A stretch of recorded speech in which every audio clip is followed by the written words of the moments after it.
Hello and welcome to episode 56 of Unemployed to Unstoppable. We're getting towards the business end of the season. We're still in 3 competitions and in good stead.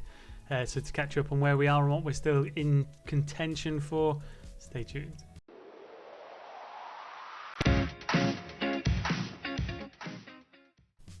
And as always, the first place to start is on the competition page. So as you can see, we're currently sat top of the league. We're a good 7 points clear of Man City in second, which is a bit of a surprise considering the start they had. However, Newcastle do have 2 games in hand and can get to within 2 points of us, so it's by no means a gap that's comfortable. We've got about 8 games left, a few big games in there, and there's always a chance they could catch us. So it'll be interesting in the next episode to see if we make it and see it out to win the league. I'm hopeful. The players are playing brilliant. I mean, Codriano is just unstoppable at the minute. In terms of the Champions League, we just scraped through by the skin of our teeth against Parthenon, which I think is Napoli. We lost the first leg 2-1. I think it was 2, yeah, and then we went on to win the second leg 3-2. So winning on penalties, which is scraping it through just. FA Cup wise, which we'd seen when we played Derby County. We've now got a game against Everton, which will be in today's episode, to see if we can make it to the semi-finals. And the Carabao Cup, obviously, we were knocked out by Manchester City. In terms of the schedule, since you were last with us against Derby, we did slip up a few times, actually. We got a 2-2 draw with Chelsea. We thumped Southampton 4-0, the usual kind of players on the score sheet. Drew with Newcastle, which it could have been really good because it could have been a bit of a buffer.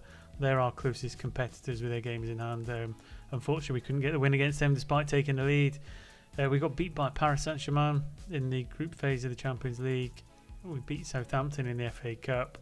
And then we drew with Leipzig on the last group stage game of the Champions League, which put us just at the bottom of the high qualifying phase. So that put us into the next round. Beat Reading with narrow margins. Again, we should have beat that a bit more comfortably. Everton, who we're playing today, we beat 6-2. Again, usual suspects on there. Bordenave, Topologlu, Codriano and Johnson.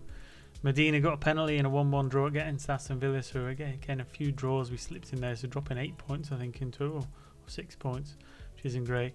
Beat Coventry in the 5th round of the FA Cup. Again, a fairly comfortable game, although it was only 1-0. Then we beat Arsenal, which was a great win. They're still one of the big sides. Parthenon, we've talked about. Fulham, we absolutely thrashed them 3-0. Codriano with another couple goals again. Finwayser, which leaves us with a FA Cup quarter-final against Everton and then a league game against West Ham, who are currently sat in 4th. So quite a tough game. Again, updating you on some of the other stuff that is going on. I mean, squad-wise, highest rating player at the minute. Discounting Becker, we've got Finwayser up there. Top goal scorer, Codriano with 27 in 32 games, which is phenomenal. So that's all really good. In terms of tactics, we've gone back to a deep line playmaker. I did try playing with an attacking midfielder, and I think when our new player arrives, we'll go with that full time. But we were just a little bit fragile without kind of Aliu or one of our other players, where is Johnson, Aliu or Johnson, playing that deep role, just giving us a little bit of protection across the back four, allowing the front players to kind of roam free and not worry too much. So that's what we've done. Staff-wise, I've put out a couple of adverts to kind of plump them up and get a couple more in there. So a couple more scouts to look for some more young prospects. Dynamics-wise, everything's looking pretty good. However, we've got Vancharov wants to leave to get more playing time. Medina still monking and moaning that I didn't let him go to Barcelona. Diallo wanted to go out on loan to Freiburg, but they wouldn't pay anything, so I didn't let him go. And Goodwin wants a new contract, which we've offered him. So it could be a lot worse. It's not that bad. We will just keep monitoring that as we go along. Schedule we've been through, competitions we've been through. Transfer-wise, Enoch Undekamuna, he's coming in from PSG on a free transfer at the end of the season. He is going to be the advanced central midfielder role, and I think you can all agree that he's looking like a pretty special prospect to have in the team. 23 years old, so we'll have him for a number of years as well. So that's another piece of the puzzle, which still means I need to go out and buy a defender. We have tried to snap up a couple, but they're all wanting in excess of £100 million, which, as you can see in the scouting budget, we've got 44 million. I did try putting that into instalments and packages and future frees, but I just couldn't get it over the line. So we're going to have to wait till the summer and see what we can do in terms of that. In terms of club vision, largely on course to hit everything in there. I think there's normally a set piece one, which we're actually pleased now. Normally they're a bit disappointed in us. Finance projection looks really good. And then in the development centre, one to look out for, actually, I've been keeping a close eye on, is Walter Chavez. He's now classed as a wonder kid, and we're probably going to need to give him a little bit of exposure in the middle of the park just to develop him on towards that 4-star potential threshold. So towards the end of the season, if it's looking a bit more comfortable, we might give him some game time. So all that being said, I'll get us into the FA Cup game, and we'll see if we can make it to the semi-final against the beloved Everton. Welcome back. A bit of an iffy starting lineup. You can see we've got a number of players being rested. I didn't really want to rest them too much for the FA Cup because it's a big game. However, with the Napoli game going to extra time and penalties, some of the big hitters are a little bit worse for wear, and I would almost forfeit the FA Cup to give us a bit more competitive edge in the Premier League. So slightly weakened side today. We've got Romero in goals, a back four of Kravtsov, Olander, Aliou and Moyano, midfield three of Johnson, Diouf and Goodwin, and then a front three of Inweza, Medina and Bordenave, giving Codriano, Calderon, Topologlu, Cabas a bit of a rest, and Shahar. So still strong enough to win it, still strong enough to put us into the next round, but we'll have to see if that actually happens or not. Excuse me, bless me. We'll get into the game and see what we can do. So here we go. I mean, we've been a bit up and down. I mean, we beat them 6-2 last time we played them. I think we will go positive, actually, and try and see if we can get an early goal.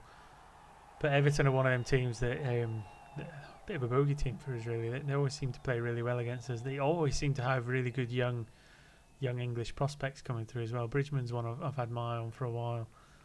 But there's always one or two really good young players, as he says, that Bridgman gets in there and gets a goal. Looks like it might have been offside. But I think I was scouting him earlier on as a potential Millwall signing, just because he's one of them kind of English national players which you can have in your club registration for your rules for European and squad players. So we need the quota numbers up. Really quietly creeping into the game. Everton keeping us at bay. We are attacking, but you can see already the players looking tired. Bordenave with a corner out to the edge of the box. Medina with a great strike on the volley.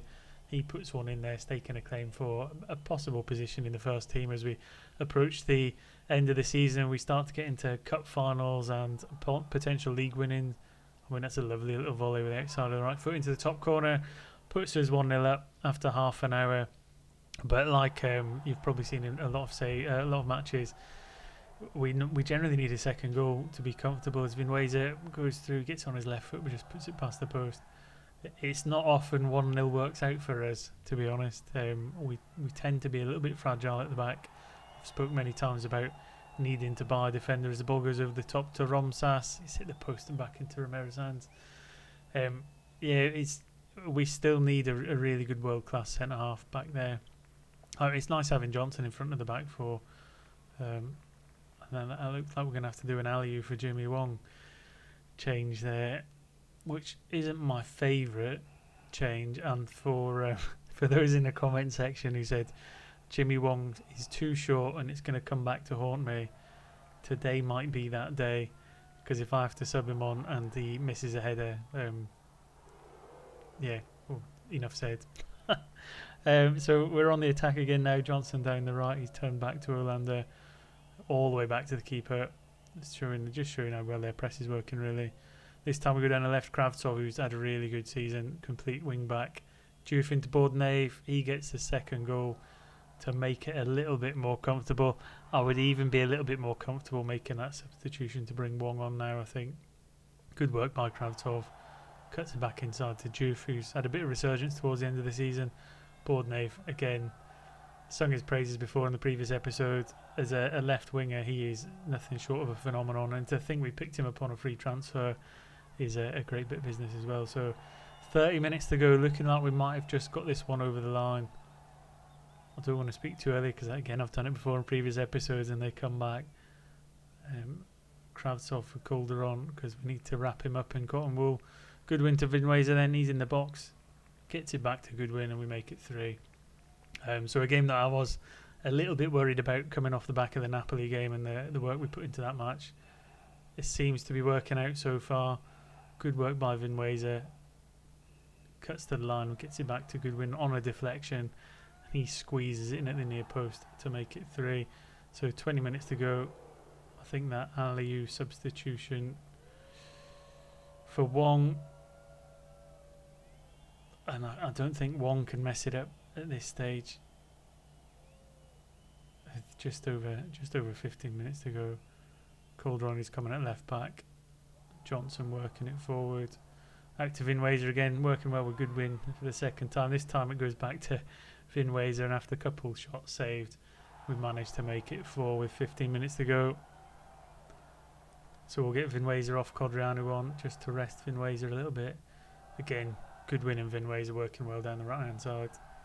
Couple chances and Goodwin slams into the back of net, who's just been offered a new contract and is an English player playing in that central midfielder role. He's going to be a staple of the future because it's them English players that we need to try and integrate and bring into the squad. Jimmy Wong, another one, although looking at what the comments said about his height, I think they're right. He's probably not a long-term centre-half. Perhaps we could use him in a defensive midfielder role or retrain him as a right-back, but again, I think we're going to need a really tall, really strong player to play at the centre-half position. Certainly someone who can play on the ball as well. Goodwin down the right-hand side, this time with Codriano into Medina.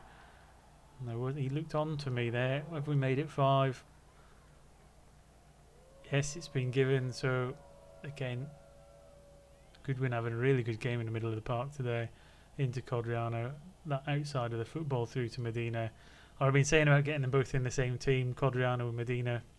It's quite difficult to do because they both want to be centre forwards, but I think both of them can play out on that right hand side, and both of them on paper are slightly better than Vinwazer, although Vinwazer gets a lot more goals. So this is a magnificent 5-star performance for Millwall.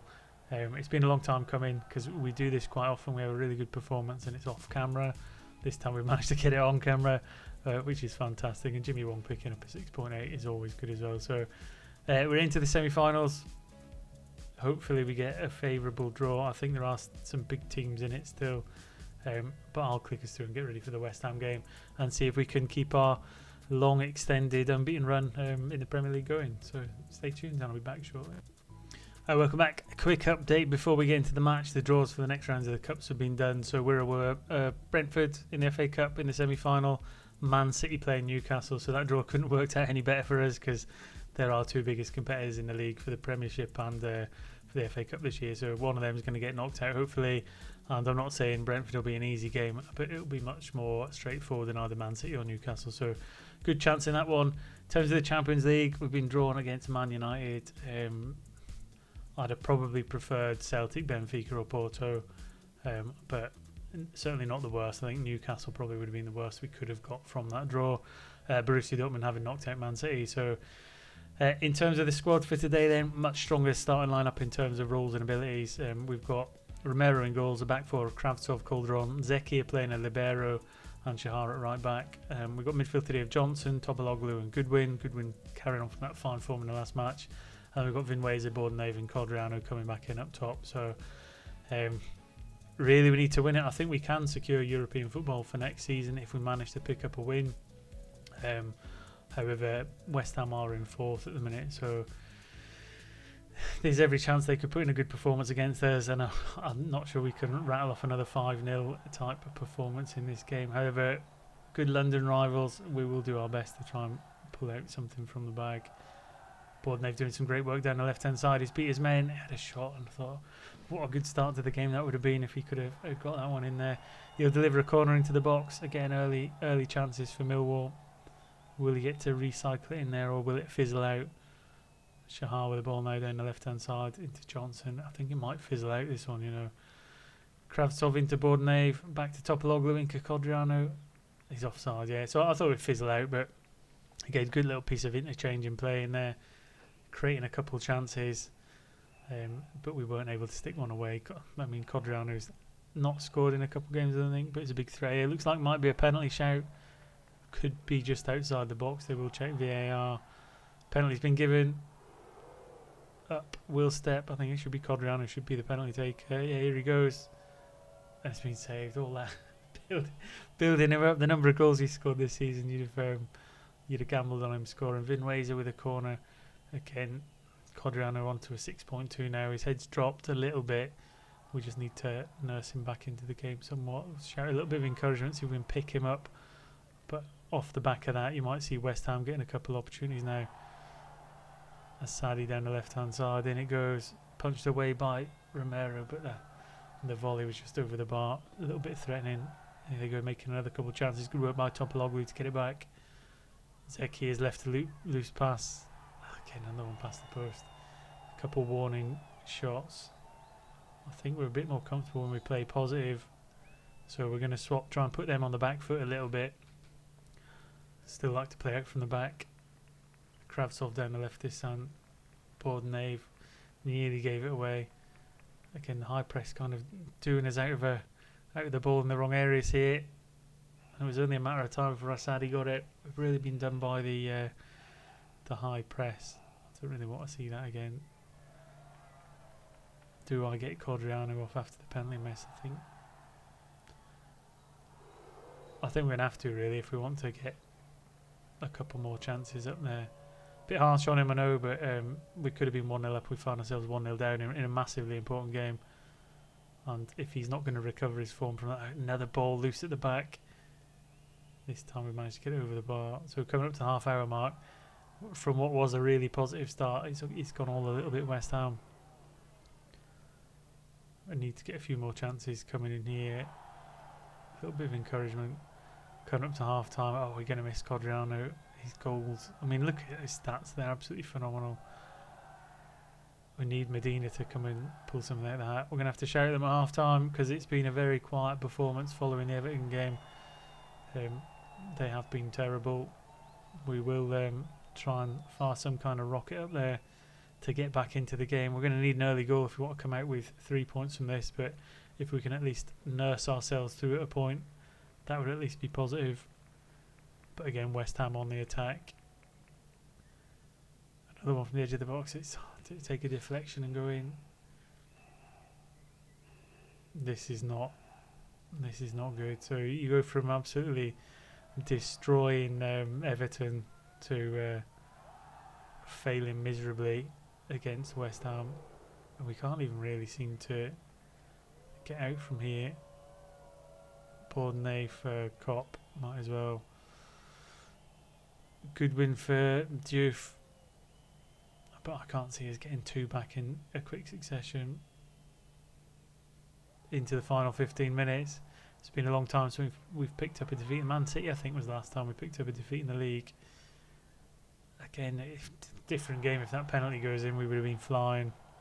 But yeah, this happens sometimes. It's about picking up the morale now as we move forward, because we don't want this carrying on into the Champions League or the FA Cup. Finwayser for us, final kind of change of the game. 3 minutes to go. Finwayser into Diouf. Oh, he bent it, nearly got it in the bottom corner, but I think there's only 3 minutes left. I don't think we'll be able to rescue anything from that as Finwayser puts it in the corner. And yeah, it's been cleared. Kravtsov, chance to do something with it. Klopp into Diouf, who came on as a sub, and again we can't do it. Disappointing from a 5-star performance to a 0-star performance. Let's have a look at how that impacts the league as we go into the final 7 games of the season, especially losing to a rival as well. Let's have a look at the league table. 74. Newcastle with a game in hand can go a point ahead of us now. It just shows you how competitive it is. And again, can I look at their schedule? Look at how do you compete with this sometimes? Again, PSG, who we played in the group stages. I mean, we've got the run-in to come. We need them to slip some points somewhere, and we need to be pretty much bulletproof for the rest of the season. But once again, thanks for watching. 5-star, we'll just take the 5-star performance and largely leave the West Ham game as an outlier. And when I come back for the next episode, we'll be at the business end of the season. If we're still in both cups and the league, it might be a triple-header special, but we'll see. Once again, thanks for watching. Stay tuned, enjoy your weekends, and I'll see you next time.